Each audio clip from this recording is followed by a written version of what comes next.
வணக்கம். அனைத்து உறவுகளுக்கும் எனது இனிய காலை வணக்கத்தை தெரிவித்துக் கொள்கிறேன். உங்களுக்கு சிறு ஜோட குறிப்பை பகிர்ந்து கொள்ள வருகிறேன். லக்னத்திற்கு 3, 6, 8, 12 இந்த வீடுகள் அறிவித்தான வீடுகள் என நாம் படித்திருக்கிறோம். 8ஆம் வீட்டின் அதிபதி அஷ்டமாதிபதி. 8ஆம் வீடு அஷ்டமஸ்தானம் என்பார்கள்.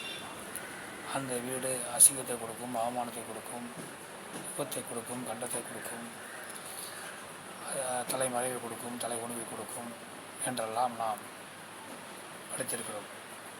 அந்த வீட்டின் அதிபதி மற்ற வீடுகள் இருந்தால் கெடுபலங்கள் செய்வார் என நாம் ஜோட நூல்களில் படித்திருக்கிறோம். இருந்தாலும் அந்த அதிபதியும் நல்ல பலன்கள் செய்ய வாய்ப்பு இருக்கிறது. அந்த லக்னத்துக்கு 8ஆம் வீட்டு அதிபதி மறைவு ஸ்தானங்களான 3, 6, 8, 12 இந்த வீடுகளிலே அவர்கள் ஒருவருக்கொருவர் வீட்டை மாற்றியிருந்தால் யோகத்தை தருவார்கள், ராஜயோகத்தை தருவார்கள் என நாம் சோழ நூல்களை படித்திருக்கிறோம்.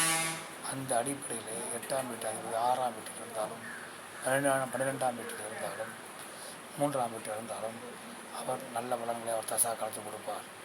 அந்த காலங்களில் பேர், புகழ், செல்வம், செல்வாக்கு அனைத்தையும் கொடுப்பார். அதனால் அவரும் இருக்கும் இடத்தில் இருக்கும்போது நல்ல பலன்களை கொடுப்பார், ராஜயோகத்தை கொடுப்பார்.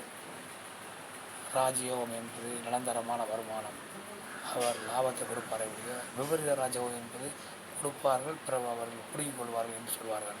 இந்த ராஜயோகம் என்பது கொடுப்பார், வாழ்க்கைக்கு வளர்ச்சிக்கு நல்ல வழிகளை காண்பார். அப்படிப்பட்ட ராஜயோகத்தை 8ஆம் அதிபதி மறைவு ஸ்தானத்தில் இருக்கும்போது செய்வார் என கூறி மற்றவற்றை நாம் அடுத்தபடி காண்போம்.